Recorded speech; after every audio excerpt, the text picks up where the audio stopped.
of, apostrophe S ou inversion pour traduire de.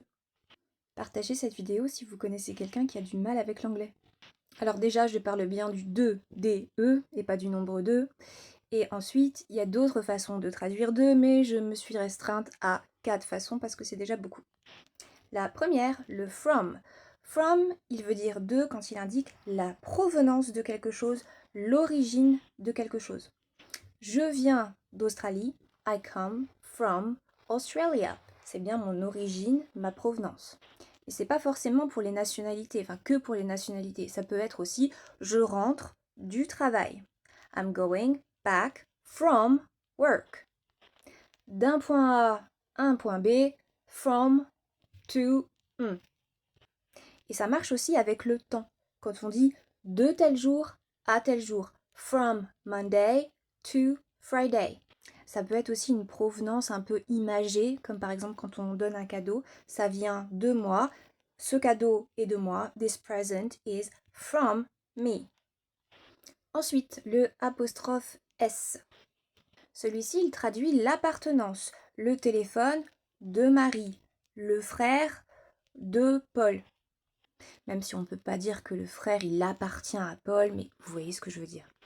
Alors pour celui-ci, il suffit juste de mettre apostrophe S entre les deux mots, Paul et son frère.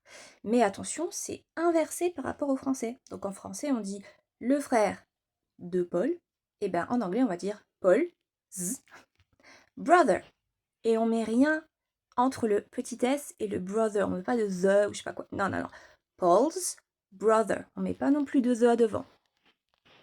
Par contre, si on veut dire le chien de ma sœur, il faut bien mettre le my.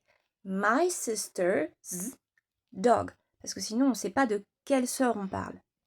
Si le possesseur est déjà au pluriel, dans ce cas, on aura juste besoin de mettre un petit apostrophe. On n'aura pas besoin du S parce qu'il est déjà présent dans le mot d'avant. Par exemple, le groupe de mes amis, my friends group. Et en fait, il y aura juste un apostrophe. Ensuite, le of. Et oui, ça se prononce of, comme s'il y avait un V. Même parfois, ça se prononce of. Sinon, on comprend off, O2F, qui veut dire autre chose. Le of, il est en général utilisé pour relier deux noms. Donc, le truc du truc. Ça donne une précision du truc en question.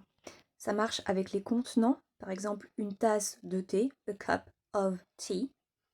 Ça marche avec les parties de quelque chose. Par exemple, le milieu de juillet, the middle of July.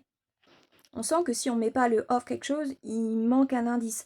Par exemple, si je dis the east, l'est, mais l'est de quoi? The east of France, l'est de la France.